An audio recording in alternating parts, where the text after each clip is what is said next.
জগৎ বাড়ির একজন ইন্ডাস্ট্রিটা হচ্ছে একটা স্বার্থপরের স্থান। ইকবাল, এখানে আত্মীয় স্বজন নেই, এখানে বন্ধু বান্ধব নেই, বড় ভাই নেই, কেউ নেই ভাই। আপনাকে যখন কাজে লাগাবে, কাজ শেষ, তখন আপনাকে ছুড়ে ফেলে দিবে। এটা হচ্ছে একটা স্বার্থপরের স্থান। মহানায়ক মান্না সাহেব এইরকম একটি কথা বলে গিয়েছিলেন। হ্যাঁ, শাকিব খানের সাথে বিগত দিন ধরে কাজ করে আসছেন ভালো ব্যবসা সফল সিনেমা দিয়ে। উনি হঠাৎ করে এসে এবার শাকিব খানের কুরবানিতে আসতে যাচ্ছে ভয়ঙ্কর ভাবে একটি সিনেমা, তার নাম তুফান।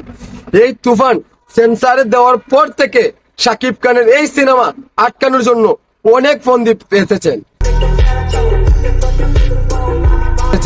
পারবেন না। একটা ভালো সিনেমা শাকিব খান 2018 সালে বলেছিলেন, একটি ভালো সিনেমা যখন সেন্সারে যাবে তখন পদে পদে পদে পদে প্রযোজককে অনেক কিছু হলো স্ট্রাগল করতে হয়, অনেক কিছু পেরিয়ে যেতে হয়। সেন্সারে যাওয়ার পরে 100 ফোন আসে, অমুক ভাই ফোন দিয়েছে, তমুক ভাই ফোন দিয়েছে, এটা কেন হয়েছে, এটা এই সমস্যা, এটা এই সমস্যা, এই ধরনের কথা বলেছিলেন আমাদের শাকিব খান। হ্যাঁ, এইরকম প্রমাণটা আজকে আমরা পেয়ে গেলাম। কারণ এই তুফান সিনেমাটি আটকানোর জন্য অনেকেই লেগে পড়ে আছেন। শাকিব খানের এই তুফান সিনেমাটি সেন্সারে গিয়েছিলেন, এখন আইসা বলে শাকিব খানের এই যে শুটিং এ গিয়েছে, পারমিশন কোথায়, এত টাকার বাজেট কোথায় পেলো, এটা কি ছাড়পত্র পেয়েছে, শাকিব খান 5 স্টার হোটেলে থাকছে, এই 5 দিন 28 দিন বড় থাকছে, এই টাকা পেলো কোথায় শাকিব খান। এই ধরনের কত ফোন দিয়ে পাচ্ছে ভাই শাকিব খানের এই তুফান সিনেমা আটকানোর জন্য। আমি বলতে চাই, আপনারা যতই লাফালাফি করেন না কেন, কোনো লাভ হবে না, কোনোই লাভ হবে না। শাকিব খানের তুফান সিনেমা এবার কুরবানিতে আসতে যাচ্ছে। ক্ষমতা থাকলে আটকায় দেখাও, ক্ষমতা যদি আপনার থাকে তাহলে সেন্সর থেকে গেল বাতিল করে দিতে পারবেন আপনারা, পারবেন না, আর ভ্যালু নেই আপনাদের। আপনারা যাই বলেন না কেন, তুফান সিনেমাটি আটকানো আর যাবে না।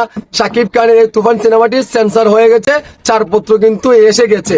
আপনারা কচু, ঠিক আছে, যাই করেন না কেন, একজনের উস্কানিতে আপনারা অনেকজন নাচছেন, এবার এরকম নাচানাচি করছেন, হবে না, হবে না, হবে না, হবে না। শাকিব খান এই যে মাপের জায়গাতে গিয়েছে, এই মাপের আমি চাই শাকিব ভাইকে বলতে চাই, ভাই আপনার সাথে যে ধরনের প্রতারণা করছে, ওদের সাথে ওরা বলছে আপনাকে নিয়ে সিনেমা বানাবে। আরে ভাই, আপনি এখন অভিনয় জানেন, আপনার অভিনয় দেখে, আপনার এক্সপিরিয়েন্স, আপনার ক্ষমতা দেখে কিন্তু অনেক অনেক হাজার হাজার প্রযোজক পড়ে আছে আপনাকে নেওয়ার জন্য, অনেক পরিচালক রয়ে গেছে, অনেক অনেক প্রযোজক পরিচালক। আপনারা ওগুলো বাদ দেন ভাই, এই ধরনের সমালোচনা যারা করে ওদের সিনেমা বাদ দেন।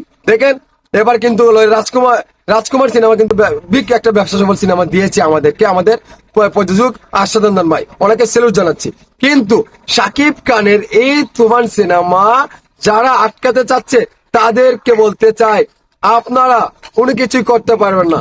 শাকিব খান যেই মাপের সুপারস্টার, যে জায়গাতে চলে গেছে, এই রকম স্থানে কখনো আটকানো যাবে না। একজনের উস্কানিতে আপনারা সবাই নাচছেন, নাচতে থাকেন, সমস্যা নেই।